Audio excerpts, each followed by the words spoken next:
Something very interesting happened on Arise TV today when Mr. Jega, Arise TV's political analyst, he was invited to speak on the issue. He was asked about Ganduje's resignation, and the way he answered Rufai and Dr. Abati's questions got people talking.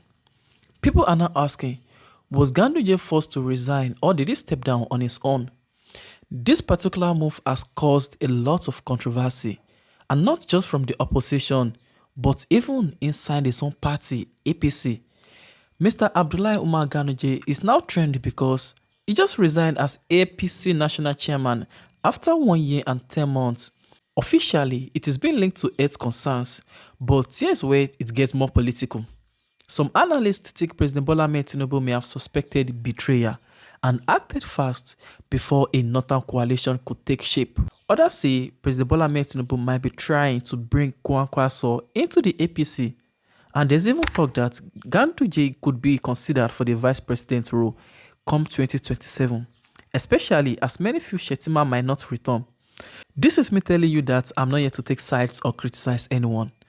This is just to show what is going on and how people are reacting. So take a listen to what Mr. Jeka had to say, and while you are watching, please give this video a like. If you enjoy content like this, don't forget to subscribe. Take a listen. Absolutely. Now, I'd love to segue to the conversation around the now former chairman of the APC, Abdullahi Ganduje. And of course, there's been so many different forms of analysis that have taken place since this announcement was made on Friday. However, I'm curious to know how you think the political dynamic in Kano will move forward from here. Of course, the popular opinion is that this has given Kwankwaso an upper hand in the state. I'd love to know your views. Well, you know, the resignation of the former APC chairman, Dr. Abdullahi Umar Ganduje, took nearly everybody by surprise except the few people who are in the know. But up to now, we as the public, we do not really know the exact reason because Ganduje was known to be very close to President Tinubu.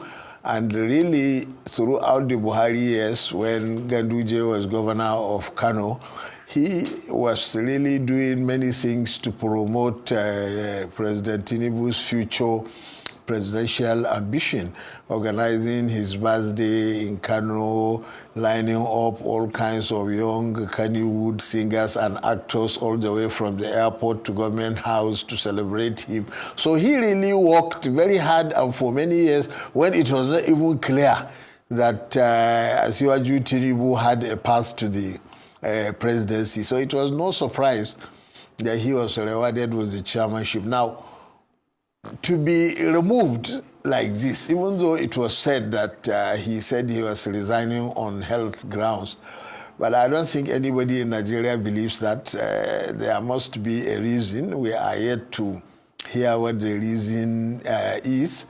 And definitely this resignation will have implications, first in Kano politics and then all over the country, and in particular the APC, to do with the permutations for the 2027 upcoming elections. In Kano, it is known that Ganduje, who was a former two-time deputy governor to Kwankwaso in 1999 to 2003, and again in 2011 to 2015, later on they fell out spectacularly.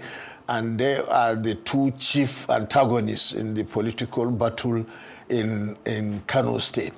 So as chairman of the ruling party, obviously, that was a very powerful position, which gave them an edge over Kwankwaso, even though Kwankwaso controlled the Kano State government and the governor, Abba Kabir Yusuf.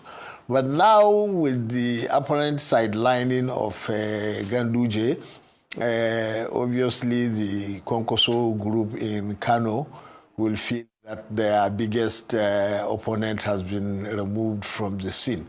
Now, whether the speculation is true that he was actually removed in order to pave the way for Konkoso and possibly with the governor to come into APC.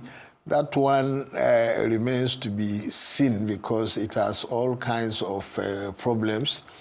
Because the APC in Kano is also very large and very strong.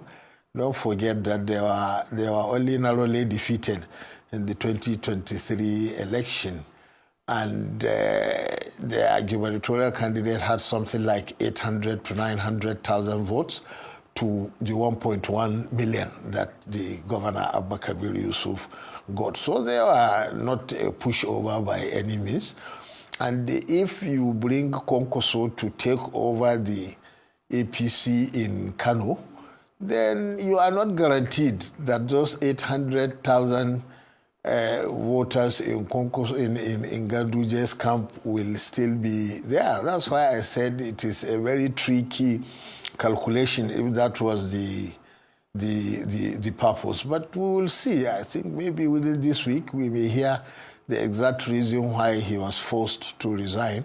And if Konkoso is coming into APC, we'll also begin to see signs, because late last week there were reports that he was actually in talks with the opposition leaders of the Alliance for Democratic, the ADA, the All Democratic Alliance. So whether he goes there or he comes here, I think we will soon begin to see.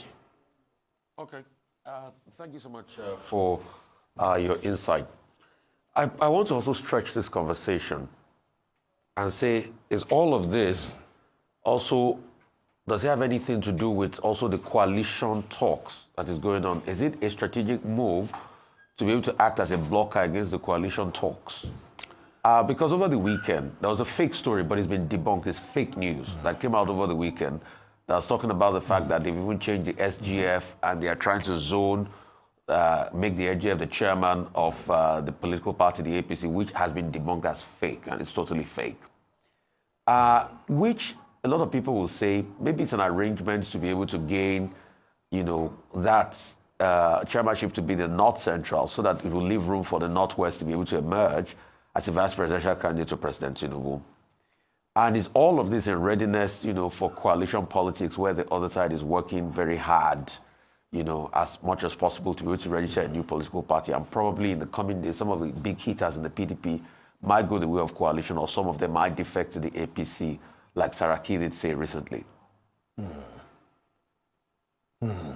Well, as you said, Oga, there are all these stories on the social media about a new SGF has been appointed, and that the current SGF, Mr. Akume, is going to become the national chairman, and the presidency was quick to debunk that. Well, certainly it looks like the coming together of the opposition leaders must be given APC strategists some sleepless nights, because you can never forget that if you add the votes that Atiku Abubakar got and the Peter Obi got and the Konkoso also got in the 2023 election, if you were to combine those, they are almost twice the votes that President Tinubu got.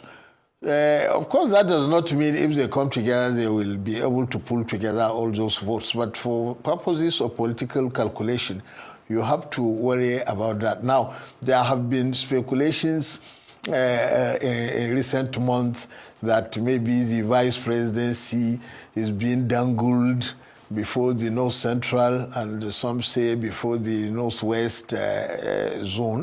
But these are all difficult calculations. It is certainly easier maybe to move the national chairmanship to the North Central zone, because possibly if you try to move the vice presidency to the North Central zone, you may end up losing a lot of far northern votes.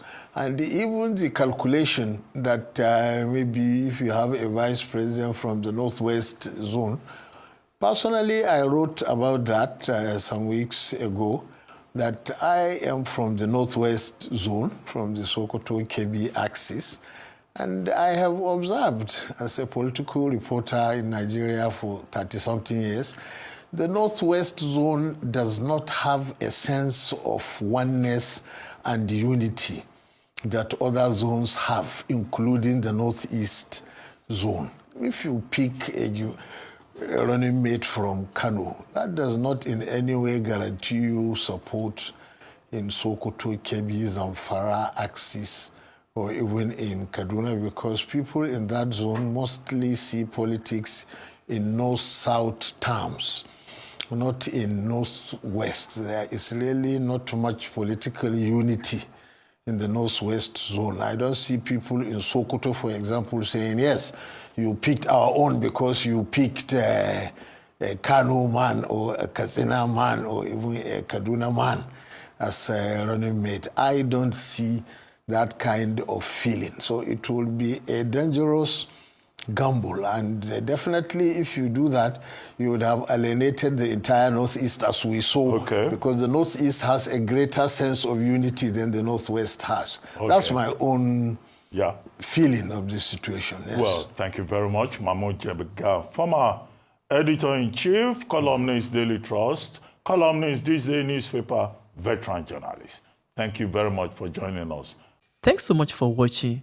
As we've seen, there's a lot of conversation around Ganduje's resignation, and people are looking at it from different angles, whether it is about internal party dynamics, possible alliances, or just personal health decisions. It is clear that Nigerian politics is always full of twists and turns. Well, the goal here isn't to take sides, just like I said earlier, but to help you stay informed, follow the conversation, and think about what these changes could mean going forward. So what is your take? Was this purely about health, or do you think there's more going on behind the scenes? I'd really love to hear your views. Drop them in the comments. And if you found this video interesting, please give it a thumbs up. It helps more people to see it. And if you enjoy thoughtful updates like this, make sure you subscribe and turn on notification bell so you never miss a post. Until next time, stay informed, stay curious, and stay safe.